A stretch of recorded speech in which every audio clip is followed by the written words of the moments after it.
कोई एब्सेंट हुआ तो? क्लास रिकॉर्डिंग भेज दो। Fees collection? ऑटोमेटिक। मार्केटिंग कैसे करेंगे? टीचमेंट वेबसाइट बना के देगा ना। टीचमेंट? अब पूरे इंडिया को मैथ्स पढ़ाओ सर।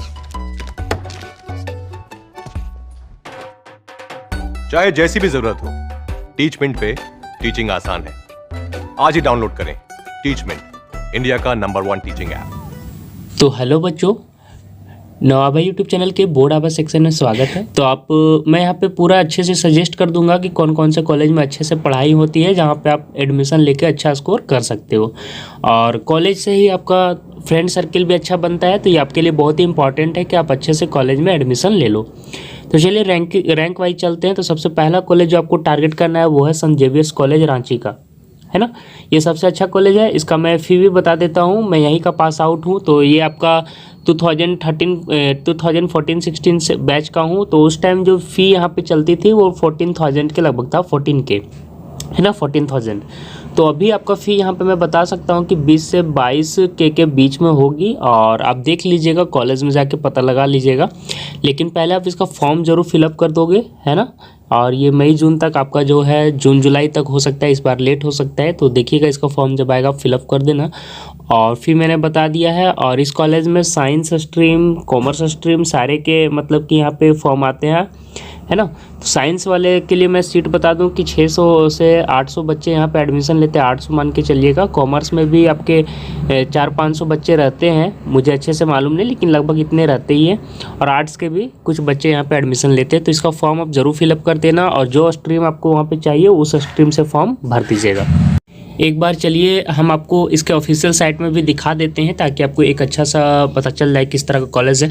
तो देखिए, इसका ऑफिशियल साइट यही है, asxcran.org। तो देखिए, ये ए ग्रेड नैक से तो आपको ए ग्रेड इसको मिला हुआ है। तो ये बहुत ही अच्छा कॉलेज है। आप यहाँ पे देख सकते हैं, ऑटोनोमस कॉलेज है।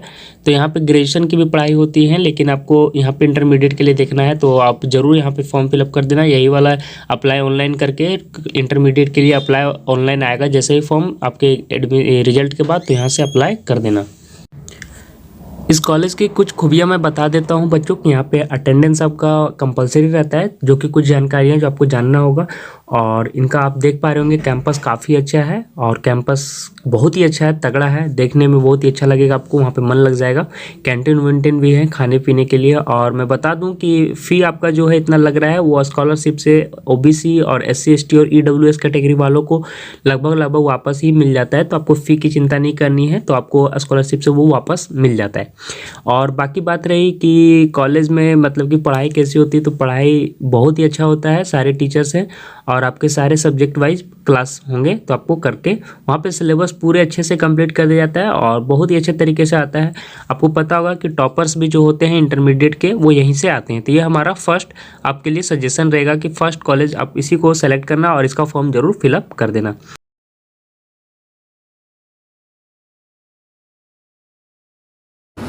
तो देखिए स्टूडेंट्स, देखिए बच्चों, जितने भी आप लोग स्टूडेंट्स हैं, ये वाला वीडियो देखिएगा थोड़ा आप। एक आर्यन जी हैं जो हमसे प्रश्न करते रहते हैं, मैसेज करते रहते हैं, एक अच्छे लड़के हैं, और 10th इन्होंने भी दिया है। तो ये देखिए, इनका आईडी भी है, इंस्टाग्राम आईडी। तो इन्होंने ये जेवियर में एडमिशन लेना चाहते हैं, इनका एंट्रेंस देना चाहते हैं। तो हमसे इसे रिगार्डिंग कुछ जो उनको डाउट्स हो रहे हैं, वो डाउट्स क्लियर करना चाह रहे थे, है ना, कि किस तरह से एडमिशन होता है सर, किस तरह का एंट्रेंस होता है, कौन कौन से बुक से प्रिपरेशन करना चाहिए, और हमें आगे क्या करना चाहिए, सारी गाइडेंस वो चाहता है। तो ये हमारे इंस्टाग्राम में हमको फॉलो कर लिए हैं। अगर आपको भी कुछ किसी तरह का डाउट्स है, तो आप हमें पर्सनली इंस्टाग्राम में के नवाबा चैनल को फॉलो कर सकते हैं। इंस्टाग्राम आईडी आपको दिख रहा होगा, ठीक है। मेरा इंस्टाग्राम आईडी में फॉलो कीजिएगा, इनका नहीं कर दीजिएगा। इनको भी कर सकते हैं, कोई दिक्कत नहीं, लेकिन हमको कीजिएगा अगर आपको हमसे डाउट्स पूछने हैं तो देखिए, इन्होंने क्या पूछा कि सर जी, जेवियर कॉलेज रांची में आपको एक बार पढ़ा देता हूँ। उन्होंने कहा कि इंटरमीडिएट PCM के लिए एडमिशन ओपन हो गया है क्या सर जी। मैंने बोला नहीं, लेकिन उसकी तैयारी बेस्ट लेवल करो, है ना। जैसे आएगी यहाँ अपडेट मिल जाएगा। और हाँ, जितने भी तुम्हारे पढ़ने लिखने वाले दोस्तों, इनको यहाँ पे जोड़िए। ये मैंने उनसे कहा है, ताकि सभी को ग्रुप स्टडी से अच्छा हेल्प हो पाएगा, और हमको बार बार हर जगह यही चीज़ें भेजनी नहीं पड़ेगी, एक ही जगह में सभी को डाल दूंगा, तो उनको हेल्प हो जाएगा। तो इसी के रिगार्डिंग मैंने सोचा कि वीडियो बना देता हूँ, डाल देता हूँ, ताकि सभी के जितने भी जेवियर के एस्पिरेंट्स हैं, सभी को हेल्प हो जाएगा, है ना। तो देखिए फिर उन्होंने पूछा कि सर जी हम जैक बोर्ड के स्टूडेंट्स हैं, एंट्रेंस प्रिपरेशन के लिए एनसीईआरटी चलेगा, साइंस स्ट्रीम में लेना है इनको एडमिशन, है ना। Please reply me. सर जी आप हमको पूरा फॉर्मेट बताइए प्लीज़। सर जी आपका समझाने का तरीका बहुत अच्छा है, इन्होंने पूछा है। तो देखिए मैं एंट्रेंस की प्रिपरेशन के लिए बहुत ही अच्छा तरीके से सबको बताऊँ। जैक बोर्ड और सीबीएसई बोर्ड वालों के लिए अलग अलग बुक मैंने रिकमेंडेशन किया है। इसके नीचे भी आप जा सकते हैं कि जो जैक बोर्ड के बच्चे हो उसके लिए अलग बुक्स है और सीबीएसई बोर्ड के हैं उसके लिए अलग बुक्स है, ठीक है। तो दोनों अपने अपने हिसाब से किताब ले लीजिएगा, लेकिन मैं यहाँ पे और आगे देखिए क्या है उसी से आपको पता चल जाएगा कि कौन सा बुक हमने आपको इनको रेकमेंड किया है। आपको लगता होगा मैं क्या बता रहा हूँ, तो सारी बुक्स मैंने इनको रेकमेंड कर दिया है। देखिए क्या बताया मैंने, देखो आर्यन मैंने जो वीडियो में बताया वो सबसे अच्छा तरीका है। पिछला वीडियो में मैंने बताया था कि टॉप 10 कॉलेज में कैसे एडमिशन लें, तो वहाँ पर मैंने बता दिया था। फिर भी एक बार और सुन लीजिए आप लोग कि मैथ में जो आप लोग है केसी सिन्हा या आर डी शर्मा कोई एक ले लें, कोई एक लेना है, ठीक है। और साइंस का बुक मैं बता दूं कि इंग्लिश वर्जन जरूर ले लेना यार। आप लोग तो साल भर में हिंदी वर्जन पढ़े ही होंगे साइंस का एनसीईआरटी बुक, तो उसका लिंक भी मैंने इस वीडियो के नीचे दिया है, जाके वीडियो का लिंक देखा कीजिए आप लोग, ठीक है, कि कौन कौन सा बुक मैं यहाँ पे आपको रेकमेंड कर रहा हूँ। ऐसा नहीं कि बाद में बोलिएगा कि कौन सा बुक बता रहे हैं सर, जाके एकदम एग्जैक्ट वही बुक आपको पसंद आएगा तो ले लेना और कैसे भी करके उनकी उपाय लगा लो, मैं बता दे रहा हूँ। या फिर अमेजोन से जाके जब मैंने लिंक दिया जाके ऑर्डर कर लो, ऐसी तैयारी में बहुत टाइम निकल जाएगा। इस साल सभी के मार्क्स अच्छे आने वाले हैं, इसलिए एंट्रेंस होने का चांसेस बहुत ज़्यादा है, तो चांस है कि एंट्रेंस होगा ही होगा, तो आप लोग निकाल के कर लीजिए तैयारी। साइंस का देखिए एनसीईआरटी एनफ है, लेकिन बता दूं कि इंग्लिश मीडियम वाला ऐसे वहाँ पे प्रश्न तो हिंदी में ही आते हैं, मैं बता देता हूँ, ऐसे कोई दिक्कत नहीं होगा। लेकिन मैथ केसी सिन्हा आर डी शर्मा का ही मैथ्स वहाँ पूछा जाता, तो वो तो कंपलसरी है, लेना ही लेना है आपको। और देखिए 11th 12th में जो आपको साइंस आने वाला है वहाँ पे कुछ टर्म्स रहेंगे, जैसे कि अभिक्रिया, तो अभिक्रिया वहाँ तो नहीं लिखा हुआ रहेगा 11th 12th में, वहाँ पर रिएक्शन लिखा हुआ रहेगा। तो इसलिए मैंने बोला है कि 10th का एक साइंस बुक ले लेना एनसीईआरटी का ही इंग्लिश मीडियम में, ठीक है। तो वो भी मैंने डाल दिया है, तो वो भी आके आप ले सकते हो। जो जैक बोर्ड के बच्चे उसी लिए मैं कर रहा हूँ, सीबीएसई बोर्ड वाले बच्चे के पास तो साइंस का एनसीईआरटी इंग्लिश मीडियम में ही होगा, नहीं तो जाके वहाँ पे बहुत प्रॉब्लम होती है यार। मैं बता देता हूँ आपको, कुछ टर्म्स भी समझ में नहीं आएंगे और एक साल आपको लगेगा कि मेरा बर्बाद जा रहा है। तो शुरू के जो 2-3 मंथ्स अभी खाली जा रहे हैं, इंग्लिश टर्म करनी तैयारी शुरू कर दो। और एग्जाम में तो हिंदी में ही एमसीक्यू आएगा और इंग्लिश दोनों में, तो हिंदी और इंग्लिश में जो भी आपको आंसर आएगा वहाँ तो मार लीजिएगा। लेकिन जाके वहाँ पे जेवीआर में या फिर कोई भी अच्छे कॉलेज में एडमिशन लेते हो, कोई भी कॉलेज में मैं बता रहा हूँ, जैक बोर्ड वाले बच्चों को खास करके बहुत ही प्रॉब्लम होती है। आधा से ज़्यादा बच्चे इसी के कारण प्लग करते हैं, मैं बता देता हूँ। उनको समझ ही नहीं आता साल भर कि मैं पढ़ के आ रहा हूँ। अभी क्रिया हो गया तो नहीं समझ में आ रहा, अम्ल क्षार वो पढ़ के आए हैं, लेकिन एसिड बेस है ना, सॉल्ट्स, ये सभी चीज़ें पढ़े नहीं रहते, तो उनको बहुत ही दिक्कत होता है। तो एक बार ले लीजिएगा जरूर साइंस बुक और मैथ बुक। मैं बार बार पर्सनली ये बात कर रहा हूँ कि मैथ और साइंस तो कंपलसरी ले लेना। अगर आपको पीसीएम लेना है तो और पीसीबी भी लेना है तो दोनों के लिए सेम ही वहाँ पे रहता है ना 10th का एग्जाम। फिर देखिए पूछ रहा है कि सभी इंपॉर्टेंट बुक्स के लिंक मैंने वीडियो के नीचे डाल दिए हैं, इस वीडियो के नीचे भी मैं डाल दिया हूँ, टेंशन नहीं लीजिएगा। उस वीडियो में भी डाला था, यहाँ भी डाल दिया। जेवीआर टेस्ट में मैथ टफ रहता है, मैंने बता दिया था इनको। और देखिए वहाँ पे भी जेवीआर में जाओगे तो वहाँ पे भी आपको जो बुक्स वहाँ पे फॉलो होते हैं वो केसी सिन्हा ही सर करवाते हैं और एनसीईआरटी दोनों। लेकिन केसी सिन्हा वहाँ पे ज़्यादा मतलब कि सर अप्रोच करवाते हैं उसी से कि इसी से बनाया करो। तो मैं इसलिए कह रहा हूँ कि आप लोग अभी से ही केसी सिन्हा और आर डी शर्मा की प्रैक्टिस कर ले। वहाँ पे आर डी शर्मा एनसीईआरटी से ही सॉरी केसी सिन्हा से ही सर करवाते हैं तैयारी, तो आप जरूर कर लीजिएगा और बहुत ही अच्छा रहेगा आपके लिए, ठीक है। बाकी हिंदी ग्रामर और इंग्लिश ग्रामर आप यूट्यूब से भी कर सकते हो, मैंने ऐसे बुक भी रिकमेंड कर दिया था, ठीक है।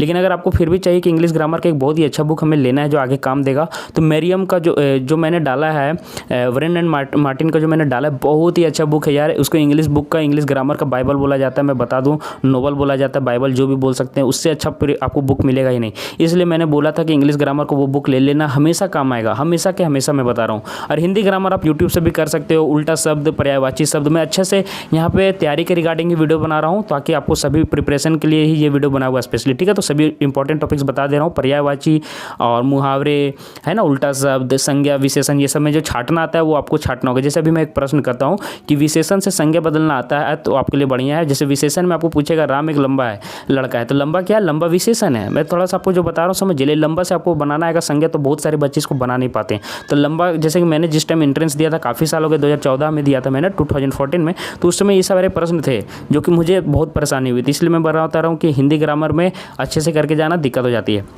खास करके ये सारी चीज़ें। तो मैंने ज़्यादा मैथ्स और साइंस से ही आता है, लेकिन फिर भी ये भी 5-10 प्रश्न इससे भी रहते हैं, हिंदी ग्रामर और इंग्लिश ग्रामर से भी। तो जैसे देखिए मैंने आपको बोला लंबा का क्या होगा, देखिए लंबा सॉरी, यहाँ पे मैं थोड़ा सा कलर चेंज कर देता हूँ, थोड़ा अच्छा से डिटेल में मैं ये वीडियो बना रहा हूँ, तो जो बच्चे पूरा देखेंगे उसको पक्का बेनिफिट होगा, तो आप पूरा देखिएगा हमारे साथ। तो देखिए लंबा का पूछा था हमारे साथ, मैंने बता दूंगा, तो सॉरी मिटा देता हूँ। लंबा का आपको मैंने पूछा कि लंबा का क्या होगा, विशेषण है ये तो विशेषण है, इसका संज्ञा क्या होगा। तो ये सारे प्रश्न आते हैं, काफ़ी दिन हो गए। देखिए मैं बता देता हूँ कि मेरा हिंदी ग्रामर और इंग्लिश ग्रामर अच्छा था, मैं स्कूल लेवल पर ही 10th तक 5-6 तक मैं बहुत ही अच्छा इंग्लिश ग्रामर हिंदी ग्रामर में ध्यान देता था। फिर भी जानते हो यार, अचानक कहीं भी पूछ लेता है तो दिक्कत हो ही जाती है, आप समझ रहे होंगे। तो लंबा का मैंने लंबाई मारा था, तो ये सारी चीज़ें मैं जानता था तभी मारा था। तो लंबा का लंबाई होगा संज्ञा, है ना, जैसे कि आप इसको संज्ञा के रूप में यूज कर सकते हैं। इसी तरह ये इन सारी चीज़ों की प्रैक्टिस आप कर लेना, मैं बता रहा हूँ। तो जो हमारे शिक्षक थे जो हमें ट्यूशन करवाते थे, जो गाइड करते थे, तो एक नेता भी आया था कि नेता का क्या होगा, इसका स्त्रीलिंग पूछा था। थोड़ा सा मैं डिटेल में ये वीडियो ले रहा हूँ, तो थोड़ा सा बोर नहीं होइएगा। जो बच्चे पढ़ने वाले हैं वो तो इससे और भी ज़्यादा एक्साइटेड होंगे, इसलिए मैं बता रहा हूँ, उनको तो इनसे मोटिवेशन ही मिलेगा। तो पूरा वीडियो देखिएगा। तो नेता का यहाँ पे पूछा था कि ऑप्शनल था, MCQ था, तो यहाँ पे नेत्री दिया हुआ था, नेता का नेत्री, फिर नेताइन दिया हुआ था, ऐसे करके कुछ सारे थे। मैं थोड़ा शुद्ध लिखूंगा तो छोड़ दीजिएगा, क्योंकि अब मैं इंग्लिश में पढ़ता हूँ सारी चीज़ें, तो हिंदी में थोड़ी दिक्कत होती है। पुरानी चीज़ें हैं यार, फिर भी पुरानी चीज़ें याद आ गई है आपके साथ। तो देखिए नेत्री, नेताइन, और भी 2 सारे ऑप्शन थे, नेतीन, इस तरह कुछ था, लेकिन चलिए ये दोनों में हम डाउट था। तो देखिए मैंने नेताइन मार के आया था, जो कि सर ने आके मुझे डांटा था कि अभिनेता का क्या होता है, उन्होंने पूछा। तो मैंने बोला सर अभिनेत्री। तो बोला कि अरे यार वही तो नेता का नेत्री यहाँ पे लिखे ना, तो वही नेत्री होता, नेत्री, नेता का नेत्री। तो इस तरह के दिक्कत हो जाते हैं, तो इसलिए थोड़ा सा इन सभी चीज़ों की प्रैक्टिस करके जाना। अब मुझे पता नहीं था कि वहाँ पे हिंदी आता है, इसलिए मैं इस तरह थोड़ा सा दिक्कत हो गया था। आप देख के जाइएगा। और इंग्लिश ग्रामर, हिंदी ग्रामर थोड़ा बहुत आता है, ज़्यादा आपका यही आएगा, आपको मैथ्स और साइंस से, तो इन दोनों की प्रैक्टिस कर लेना। और जीव विज्ञान से साइंस वाले बच्चों का कम आता है पोर्सन, में बता दो, जिसका PCM रहता है, फिजिक्स केमिस्ट्री मैथ, तो बायोलॉजी से थोड़ा कम आएगा। मैं नहीं बोलता हूँ कि एकदम नहीं आएगा, हो सकता है। मेरा टाइम में तो एक आध क्वेश्चन दिखा होगा, तो बहुत मुश्किल से, लेकिन बहुत कम प्रश्न रहते हैं। जैसे अगर 20 क्वेश्चंस हैं साइंस के, तो एक आध 2 क्वेश्चन मिल जाएंगे आपको, ठीक है। इसी तरह जिनका PCB लेना है उनको तो पढ़ना ही पड़ेगा, जो बायोलॉजी लेंगे तो बायोलॉजी वाला ज़्यादा ध्यान दीजिएगा। बायोलॉजी में उनको भी केमिस्ट्री फिजिक्स से पूछ सकता है ना, लेकिन मैथमेटिक्स वाले स्टूडेंट्स को ज़्यादा बायो नहीं पूछता है, क्योंकि PCB में फिजिक्स केमिस्ट्री बायो तीनों हो जाता है, तो उनको सब पूछ देता है, लेकिन आपको थोड़ा कम पूछता है। अब देखिए अभी PCB और PCM का अलग अलग एग्जाम होता है कि सेम ही होता है, अभी मैं इस पर अपडेट नहीं जानता हूँ, तो वो अपडेट आपको बाद में मिलेगा। इससे अच्छा प्रिपरेशन करके जाना, मेरे टाइम में तो अलग अलग हुआ था। अब चलिए और एक मैंने क्या क्या डाउट्स आपके दूर कर दिए कि हिंदी और इंग्लिश का जो डाउट था पूरा कर दिया आपको, कि इंग्लिश का एक बुक लिख सकते हैं, ब्रेंडन मार्टिन का बहुत ही अच्छा बुक, हमेशा काम देगा, उसको तो जरूर ही ले लेना, मैं यही कहूँगा। आपके लाइफ टाइम काम आएगा, आगे जितना भी एग्जाम देना है सब। तो इंग्लिश का वहाँ पे बुक जरूर ले लीजिएगा, और हिंदी का आप यूट्यूब से कर लीजिएगा, क्योंकि आपको आके हिंदी उतना काम नहीं देगा, तो आप हिंदी का आप यूट्यूब से भी तैयारी कर सकते हैं। या फिर भी आपको चाहिए कि नहीं हमको बुक लेना ही लेना है, तो उसको भी मैंने रिकमेंड कर दिया। लेकिन साइंस और मैथ का बुक यार इंग्लिश में जरूर बनाने की प्रैक्टिस डाल लो, बहुत दिक्कत होता है आपको। वहाँ पे अभी जो कि निर्देशांक ज्यामिति पढ़ते हैं, वहाँ पे पढ़िएगा कोऑर्डिनेट ज्योमेट्री, तो इन सारी चीज़ों को आप अभी से आदत में डालना जरूरी है। तो इसलिए मैंने बोला कि मैथ का RD शर्मा या KC सिन्हा एक बुक लीजिएगा, कोई भी एक, और साइंस का एक NCERT का इंग्लिश बुक ले लीजिएगा, जैक बोर्ड वालों के लिए। अब देखिए जो CBSE बोर्ड वाले बच्चे हैं, मैं उनको बता दूं कि आपको तो साइंस बुक अच्छा से प्रिपरेशन हो गया है, फिर भी आप चाहते हैं कि और भी MCQs का प्रैक्टिस कर दूँ, मैं बता दूँ कि MCQ टाइप क्वेश्चन आते हैं वहाँ पे, मल्टीपल चॉइस क्वेश्चन, ठीक है। तो जो CBSE बोर्ड वाले हैं, इंग्लिश मीडियम वाले, मैं उनको कह दे रहा हूँ कि वो आप ओसवाल का तो जानते होंगे, बहुत ही अच्छा बुक आता है आप लोग का, तो उनसे आप प्रिपरेशन जरूर कर लीजिएगा। एक बार साइंस बुक का MCQs प्रैक्टिस कीजिएगा, और देखिए वहाँ पे मैथ्स जो रहता है वो MCQ पर बेस्ड रहेगा, तो है ना। अब इंपॉर्टेंट टॉपिक्स इन्होंने पूछा है नीचे जाके कि मैथ में क्या इंपॉर्टेंट टॉपिक्स है, तो चलिए उस पर भी बात कर लूँगा। लेकिन मैथ्स के लिए मैंने बता दिया है कि MCQ आएंगे, लेकिन वो RD शर्मा, KC सिन्हा का ज़्यादा प्रश्न वहाँ मिलता है, तो इसलिए आप उनसे प्रिपरेशन कर लीजिएगा। तो चलिए, और सर एंट्रेंस पेपर का लैंग्वेज क्या रहता है, हिंदी या इंग्लिश, इन्होंने पूछा है। देखिए मैं इनका रेफरेंस क्यों ले रहा हूँ कि इनके द्वारा आप लोग सभी का डाउट्स दूर हो जाएगा, इसी तरह का डाउट्स आप लोग का भी रहता होगा, इसलिए। तो देखिए हिंदी या इंग्लिश, तो मैंने बोल दिया बोथ, दोनों जो अभी मैंने बता भी दिया, लेकिन क्वेश्चन NCERT और RD शर्मा KC सिन्हा से मिक्स रहते हैं, मैंने बताया इनको। RD शर्मा या KC सिन्हा में से कोई एक लेना, जो पूछ रहे थे दोनों लेना है क्या, तो नहीं, एक ही लेना है आपको इनमें से। इंग्लिश मीडियम लेना ताकि अभी से इंग्लिश का आदत हो जाए, मैंने ये कहा भी है उनको, पर्सनली बताया ये सारी चीज़ें। और देखिए सर मैथमेटिक्स और साइंस में वेरी वेरी इंपॉर्टेंट कौन सा चैप्टर है, प्लीज़ बताइए। ओके सर जी, जो आगे मैंने क्या बताया, मैं एक वीडियो डाल दूंगा पूरी जानकारी के साथ, अभी आप बुक कम से कम ऑर्डर कर दो, ये मैंने उनसे कहा है, ठीक है। अब देखिए आगे मैं जो ज़रूरी चीज़ें मैं दिखा देता हूँ। यहाँ देखिए उन्होंने पूछा कि सर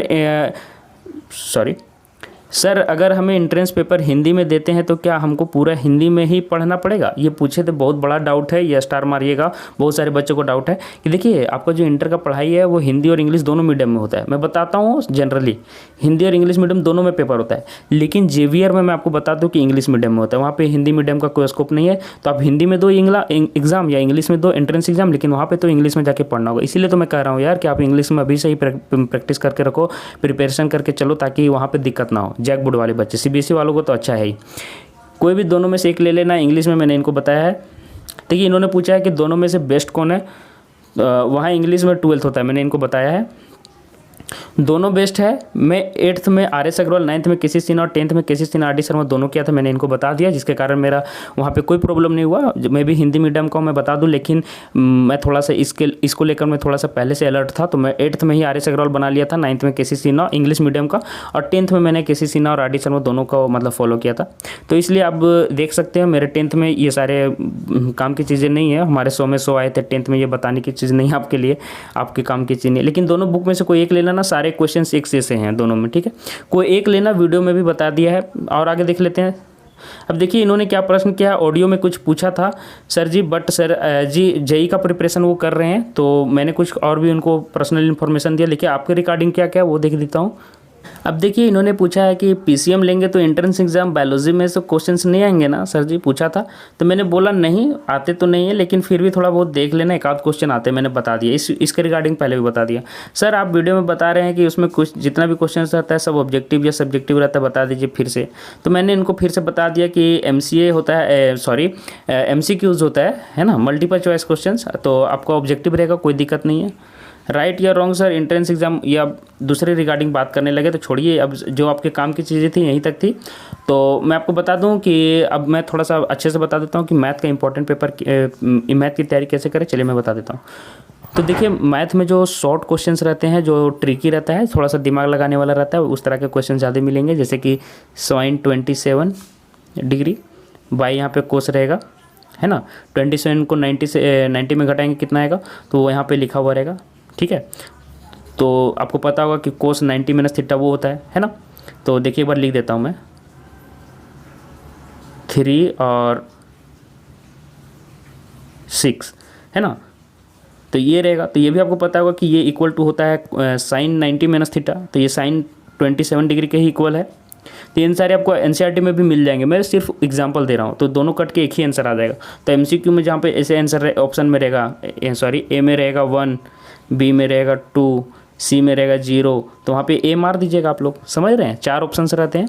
अब नेगेटिव रहता है कि नहीं रहता है ये आप यार वहाँ पेपर में ही देख लेना, उस टाइम का और इस टाइम का बहुत सारा अंतर आ गया होगा, आप समझ रहे होंगे। तो देख लीजिएगा वहाँ पे कि नेगेटिव रहता है कि नहीं गलत मारने पर, ठीक है। तो एंट्रेंस का मतलब कटअप भी अच्छा जाता है, हाई जाता है, बहुत सारे बच्चे देते हैं। हमारे स्कूल के और हमारे मतलब की जगह से जो लोकल एरिया था वहाँ से कम तो 120 लड़कों ने दिया था, और सिर्फ 2 को ही निकाले थे, एक मैं और एक मेरा दोस्त था बस, बाकी 118 लोग नहीं निकाल पाए थे, ठीक है। तो आप ध्यान दीजिएगा, थोड़ा सा प्रिपरेशन अच्छे से कीजिएगा, ठीक है। पेपर टफ ही होता है, उतना आसान नहीं होता है। अब मैथ्स के इंपॉर्टेंट टॉपिक की बात हुई तो देखिए मैंने बता दिया कि जो लेंदी क्वेश्चंस रहते हैं, जो सब्जेक्टिव में ज़्यादा लेंदी होते हैं, जैसे कि आपका ऐसे करके कोई आयत बना हुआ है, फिर यहाँ पे एक वृत्त बना दिया गया है, फिर यहाँ पे इतना मतलब कि इसका एरिया कट गया तो इसका एरिया क्या होगा, ये सारी चीज़ें ज़्यादा लेंदी है। तो ये सारे का प्रश्न इस तरह का नहीं आएगा आपको, मैंने जैसा बताया बस उसी तरह का प्रश्न आएगा, थोड़ा सा ट्रिकी कभी कभी घुमा हुआ रहेगा।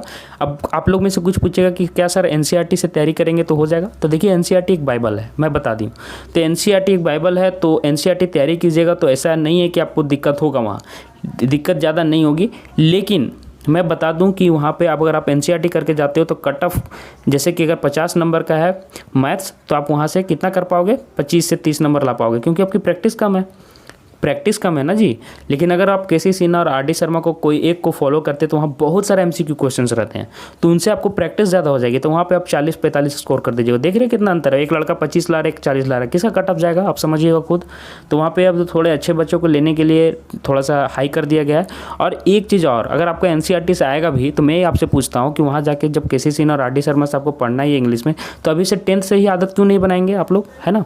तो लेंदी क्वेश्चन ज़्यादा नहीं कीजिएगा, अब ज़्यादा समय नहीं है, लेकिन छोटे छोटे क्वेश्चन कीजिए, लेकिन केसी सिन्हा और आर डी सर में जरूर लीजिएगा, क्योंकि वहाँ भी आपको जाके पढ़ना ही पढ़ना है। अब आपके डाउट नहीं रहना चाहिए कि एनसीईआरटी एनफ है कि नहीं है। मैं ये मैथ का क्लियर कर दिया। अब साइंस में मैं आता हूँ, तो साइंस में देखिए जितने भी रिएक्शंस हैं, वो जितने भी छोटे छोटे क्वेश्चन हैं, वहाँ पे सब्जेक्टिव नहीं पूछने वाला है कि इतना में मतलब कि ये अभिक्रिया होती है तो इसका पूरा विवरण दे, ये सब नहीं पूछेगा। डायरेक्ट रिएक्शन पूछेगा। और आपको एमसीक्यू में पूछ सकता है कि आवर्त सारणी जो आपने पढ़ा है पीरियोडिक टेबल, वहाँ पे 7वें समूह में ये सब क्या होता है, द्रव्यमान का मास में मास से रिलेट देखिए बहुत दिन हो गए तो ये सारी चीज़ें छूट गई। मैं मैथ ऑनर्स कर रहा हूँ तो ये सारी चीज़ें अब छूट गई है मेरी, है ना। तो मास का मतलब कि द्रव्यमान का क्या मतलब जुड़ाव है सारणी से, तो ये सारी प्रश्न रहते हैं। आप देखिएगा तो लाइन बाय लाइन एनसीईआरटी को पूरा पढ़ना होगा। इसके लिए कोई अलग से बुक नहीं लीजिएगा तो चलेगा, लेकिन एनसीईआरटी को पूरा लाइन बाय लाइन पढ़ लीजिएगा। ऐसे मैंने एक बुक और रेफर कर दिया नवयुग का, हिंदी मीडियम वाले बच्चों के लिए नवयुग का। तो ये बुक बहुत ही अच्छा है। मैं अपने टाइम में 10th में पढ़ता था, तो नवयुग का बुक साइंस के स्टूडेंट के लिए बहुत ही अच्छा है।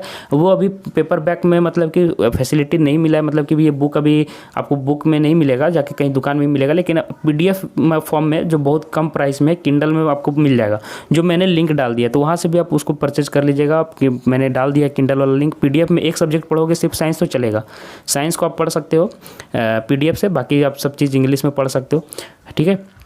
तो इससे आप प्रिपरेशन कर लीजिएगा। ये सारी बुकें मैंने बता दिया है। अब बात रहा कि सर एलिजिबिलिटी क्या है फॉर्म भरने के लिए। बहुत सारे बच्चे फिर से पूछ रहे होंगे कि सर इतना परसेंट है, फॉर्म आएगा पता चल जाएगा ऐसे। लेकिन 60% से जिसका ऊपर रहता है वहाँ पे सिलेक्शन हो जाता है, तो 60% से ऊपर रहिएगा तो सिलेक्शन हो जाएगा। ऐसे 50% से ऊपर वाले फॉर्म भी भर सकते हैं, लेकिन छाटने टाइम जो होता है वहाँ पे छाट दिया जाता है। शायद 60% से ज़्यादा रहता है, उन्हीं को रखते हैं वहाँ पे। एक बार फिर भी आप देख लीजिएगा वहाँ पे एलिजिबिलिटी क्राइटेरिया क्या रहता है फॉर्म भरते टाइम। अब इंग्लिश से एक डाउट रह गया कि इंग्लिश में क्या आएगा, तो देखिए इंग्लिश में ग्रामर पोर्शन ज़्यादा आता है, तो ग्रामर कर लीजिएगा। ग्रामर है ना, ग्रामर वाला पोर्शन रहता है। और साथ में कॉम्प्रिहेंसिव भी पूछ सकता है, कुछ रीडिंग कॉम्प्रिहेंशन दे सकता है, जैसे कि कुछ पैसेज दे देगा आपको, जिन पैसेज में कुछ 4-5-10 लाइन लिखा हुआ रहेगा, उसके बेसिस पर कुछ एमसीक्यू क्वेश्चंस रहेंगे, तो वो भी हो सकता है। अभी बहुत सारा मतलब जो क्राइटेरिया होगा बदल गया होगा। हमारे टाइम रीडिंग कॉम्प्रिहेंशन नहीं आया था, मैं सीधा बता देता हूँ। हमारे सेमेस्टर से ग्रामर आया था और कुछ और भी चीज़ें थी इंग्लिश की, लेकिन उस टाइम रीडिंग कॉम्प्रिहेंशन नहीं आया था। लेकिन आपका आ सकता है, तो 2-4 पैसेज का प्रैक्टिस करके जाइएगा। तो मैंने सारे लगभग कवर कर दिए। सिर्फ साइंस का बच्चा है, तो साइंस का भी मैंने थोड़ा बहुत बता ही दिया कि आवर्त सारणी सबसे पूछ सकता है, पीरियोडिक टेबल जो इंग्लिश मीडियम वाले बच्चे हैं।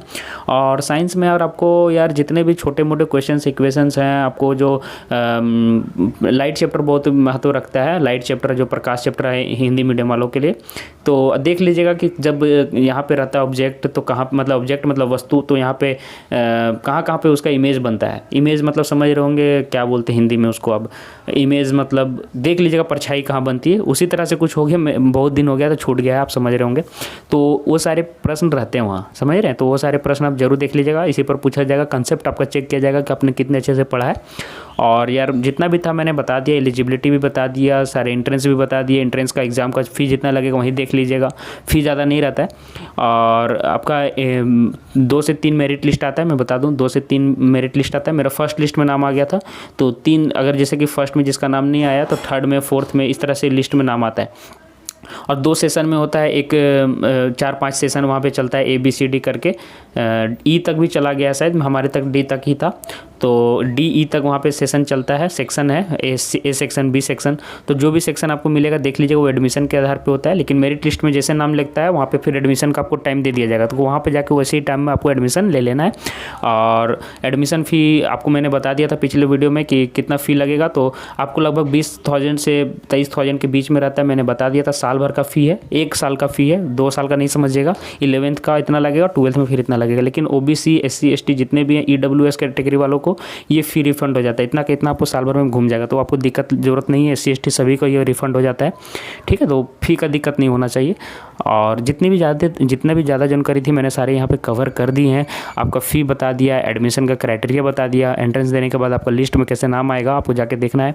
3rd लिस्ट 4th लिस्ट तक नाम आता है। स्पोर्ट राउंड भी चलता है, जो बच्चे एडमिशन नहीं ले पाते तो 2-4 बच्चे बाद में भी एडमिशन लेते हैं, तो स्पोर्ट राउंड में का इंतजार नहीं कीजिएगा। बाकी 3-4 कॉलेजों को भी आप फॉर्म जरूर भर के रखिएगा ताकि कोई दिक्कत ना हो। और लड़कियां जो हैं वो उस लाइन का फॉर्म जरूर भरिएगा, लड़कियों का मैं बता दे रहा हूँ। अगर आप लड़के भी हैं तो आप अपनी बहन को या अपने रिलेटिव्स को बोल सकते हैं कि उर्सलाइन का कॉलेज का फॉर्म जरूर भरें, बहुत ही अच्छा कॉलेज है, ठीक है। लेकिन जेवियर का फॉर्म जो भरना है, किस तरह से एंट्रेंस की तैयारी करना है, वो पूरी यहाँ पे जानकारी मैंने दे दी है। और भी 2-3 जो भी अच्छे कॉलेज मैंने उस लिस्ट में बताया उसको फॉर्म जरूर भर दीजिएगा। वो वीडियो का लिंक मैंने नीचे दे दिया है या एंड स्क्रीन में आई बटन पर और एंड स्क्रीन में दोनों में दीजिएगा, तो वो भी वीडियो आप जरूर देख लीजिएगा। टॉप 10 कॉलेज में सभी का फॉर्म भरना है, जेवीआर कहीं सिर्फ भर के नहीं छोड़ देना है। अगर एडमिशन नहीं हुआ तो फिर आप कहाँ लिखाओगे। मैंने अपने टाइम में 4 से 5 कॉलेज में अप्लाई कर दिया था। एक मैंने डीएवी में किया था रांची में, ठीक है, और संत जेवियर्स में भी किया था। मैं आपको अपना डिटेल बता दे रहा हूँ। एक मैंने संत कोलंबस में भी डाल दिया था। उस टाइम इंटरमीडिएट होता था, अभी नहीं होता है कि नहीं होता है, एक लड़के ने भी पूछा तो मुझे कंफर्म नहीं वहाँ पे अभी इंटर हो रहा है कि नहीं। संत कोलंबस में देख लीजिएगा। फिर मैंने इंटर साइंस कॉलेज में भी डाल दिया था। शायद इंटर साइंस कॉलेज में मैं अप्लाई नहीं कर पाया था, मुझे याद नहीं है। जहाँ तक मैंने हजारीबाग का डीएवी में अप्लाई किया था, हजारीबाग डीएवी में, और इंटर साइंस कॉलेज में एडमिशन नहीं लेना था मुझे, मैं रांची में ही एडमिशन लेना चाहता था। सिर्फ हजारीबाग का डीएवी में मैंने अप्लाई किया था और रांची का डीएवी में मैंने अप्लाई किया था, संत जेवियर्स में अप्लाई किया था और 1-2 कॉलेज में किया था, याद नहीं है। लेकिन जो एडमिशन होना था संत जेवियर हजारीबाग में भी मतलब अप्लाई किया था और रांची में 1-2 कॉलेज में और जो किया था हिंदी मीडियम वाले, छोड़िए उनको। लेकिन अब भी सभी 3-4 कॉलेज में ज़रूर अप्लाई करके रखिएगा ताकि दिक्कत ना हो। अब आप लोग बोलिएगा कि सर पढ़ाई कैसा होता है जेवियर में। जेवियर में पढ़ाई बहुत अच्छा होता है यार। आप ट्यूशन नहीं भी करोगे तो काम चल जाएगा, इतना अच्छा पढ़ाई होता है। पूरा सिलेबस आपका टाइम पे पूरा हो जाएगा और कुछ सर तो इतने अच्छे से प्रिपरेशन कराते हैं कि जेई लेवल का भी करा देते हैं। मैथ्स के गौरव सर हैं, कुछ बहुत अच्छे टीचर हैं यार उस टाइम के, है ना। तो आप एकदम मतलब कि कोई भी डाउट नहीं रखिए जेवियर के बारे में। एडमिशन होता है तो जाके थपाक से जाके एडमिशन लीजिए, मैं यही कहूँगा। और उससे वहाँ पर आपको बैच बहुत अच्छा बनेगा। लड़कों का जो ग्रुप है बहुत पीयर है, पीयर ग्रुप मिलेगा, मतलब सभी लड़के आपको अच्छे मिलेंगे जो अच्छे लेवल के हैं। तो उससे आपका बॉन्डिंग अच्छा बनेगा, तो आप भी पढ़ने में मन लगेगा और आप और आगे फ्यूचर में अच्छा कर पाओगे, ठीक है। और पर्सनल बातें करनी है तो आप हमें इंस्टाग्राम में कीजिएगा, यहाँ पे कमेंट बॉक्स में नहीं कीजिएगा यार। अगर आपको कुछ डाउट है इसको लेकर तो कमेंट कीजिएगा ज़रूर, लेकिन पर्सनल कुछ हमसे जानकारी लेनी है तो आप इंस्टाग्राम में भी मैसेज कर सकते हैं। और जो बड़ा डाउट है वो यहाँ के कमेंट बॉक्स में डाल दीजिएगा ताकि सभी बच्चों का हेल्प हो जाएगा। तो यहाँ पर भी कॉमेंट आप कर सकते हैं, कॉमेंट कर दीजिएगा, मैं आपका ज़रूर रिप्लाई करूँगा। अब मैं फाइनली आपको कुछ कंक्लूजन देना चाहता हूँ, सुनिए। जैक बोर्ड वाले बच्चों हो तो आपके लिए मैथ बुक मैंने बता दिया, आर डी शर्मा या किसी सिन्हा में से कोई एक ले लेना। साइंस इंग्लिश मीडियम का ले लेना। मैं एक बार फाइनली कंक्लूजन दे रहा हूँ, किसी सिन्हा या आर डी शर्मा से कोई एक मैथ बुक में, साइंस बुक का इंग्लिश मीडियम का प्रैक्टिस शुरू कर दो। और हिंदी मीडियम में थे तो हिंदी मीडियम से ही सारी किताब पढ़ लो, लेकिन एक बार इंग्लिश मीडियम को जरूर कंप्लीट करना है खरीद के। और इंग्लिश का एक रेन एंड मार्टिन 3 बुक आप ले लो। हिंदी का आप यूट्यूब से तैयारी कर सकते हो या कोई भी घर में पुराना बुक पड़ा हुआ है तो उससे तैयारी कर सकते हो। सीबीएसई बोर्ड वालों के लिए मैं कंक्लूड करता हूँ। देखिए सीबीएसई बोर्ड वाले बच्चे क्या करें कि मैथ्स का कोई भी आर डी शर्मा या किसी से ना किसी एक से बना ले, है ना। और है तो कोई दिक्कत नहीं है, और नहीं है तो जरूर खरीद ले। सीबीएसई बोर्ड वालों को मैं कह रहा हूँ वो ऐसे आर डी शर्मा या किसी सिन्हा से बनाते ही हैं, ठीक है। तो देख लीजिएगा। और आपका साइंस में तो आप प्रिपरेशन उसी से कीजिएगा, एनसीईआरटी से या ओसवाल बुक जरूर ले सकते हैं प्रैक्टिस के लिए। उसके अलावा आप ओसवाल बुक का भी मैंने बुक डिस्क्रिप्शन बॉक्स में दे दिया है। जितने भी जैक और सीबीएसई बोर्ड वाले बच्चे हैं बुक्स आपको देखना है डिस्क्रिप्शन बॉक्स में, फिर से कर रहा हूँ, देख लीजिएगा। वहाँ से जाके अमेज़न में आप ऑर्डर कर सकते हैं। और इंग्लिश के लिए अगर आपका प्रिपरेशन अच्छा नहीं है तो आप इंग्लिश के लिए रेन एंड मार्टिन आप भी ले सकते हैं सीबीएसई बोर्ड वाले। और हिंदी का आपका ख़राब ज़्यादा है तो हिंदी का बुक ले सकते हैं, हिंदी पूछी जाती है ना। तो हिंदी के लिए आप बुक ले सकते हैं। सीबीएसई बोर्ड वालों का हिंदी ख़राब रहता है तो इसलिए मैं उन्हें रिकमेंड कर देता हूँ। और अगर फिर भी आप चाहते कि बिना बुक का करें तो आप यूट्यूब से कर लेते हैं तो अच्छा बात है, देख लीजिएगा। अब मैं बता रहा हूँ कट ऑफ देखिए किसका हाई जाता है। जैक बोर्ड और हमारे टाइम सीबीएसई बोर्ड का कट ऑफ अलग अलग निकला था। जैक बोर्ड का थोड़ा सा हाई था, ज़्यादा हाई नहीं था। जैसे कि इनका कट ऑफ जैसे जैक का 30 गया 50 में, तो इसका गया था 28 लगभग, इस तरह से सीबीएसई का। लेकिन अब हो सकता है कि साथ में एग्जाम हो तो साथ में कट ऑफ निकले, जैसे अगर 32 गया तो दोनों का जाएगा। तो देख लीजिएगा कट ऑफ किसका हाई जाता है। कभी कभी जैक बोर्ड का, कभी कभी सीबीएसई का भी हाई जा सकता है। तो देख लीजिएगा किसका कट ऑफ हाई जाता है, लेकिन अप्लाई जरूर कर दीजिएगा। ये बेस्ट कॉलेज है और अच्छा यहाँ पे पढ़ाई होता है यार। तो फाइनली जितना कंक्लूजन देना था मैंने दे दिया है। और इंटरव्यू नहीं होती है, मैं बता दूं यहाँ पे जो लिस्ट बनता है मेरिट लिस्ट, वहाँ पे सिर्फ आपका एंट्रेंस का मार्क्स जोड़ा जाता है, आपका परसेंटेज भी नहीं जोड़ा जाएगा। लेकिन परसेंटेज क्राइटेरिया 60% देखती है। ऐसे फॉर्म में कितना लिखा होता है पता नहीं, लेकिन 60% से कम रहता है तो एलिमिनेट कर दिया जाता है। शायद हो सकता है कि आपको 58 में भी बुला ले, अगर फॉर्म भरा आता है तो जरूर भर दीजिएगा। लेकिन मेरे जितने भी दोस्त थे 58-9% वाले नहीं थे, इसलिए मैं कह रहा हूँ हो भी सकते हैं एक आध जिससे दोस्ती नहीं होगा। बहुत सारे लड़के रहते हैं 800 एक बैच में रहते हैं तो पता नहीं चलता है, ठीक है। तो आप देख लीजिएगा, अगर आपको फॉर्म में एलिजिबिलिटी है कि आपको भर सकते हैं तो आप जरूर भरिएगा। एलिजिबिलिटी देख लीजिएगा, सारे डेट्स देख लीजिएगा, एक बार कंफर्म कीजिएगा। और जो भी बड़े डाउट्स हैं यहाँ पे कमेंट कर लीजिएगा।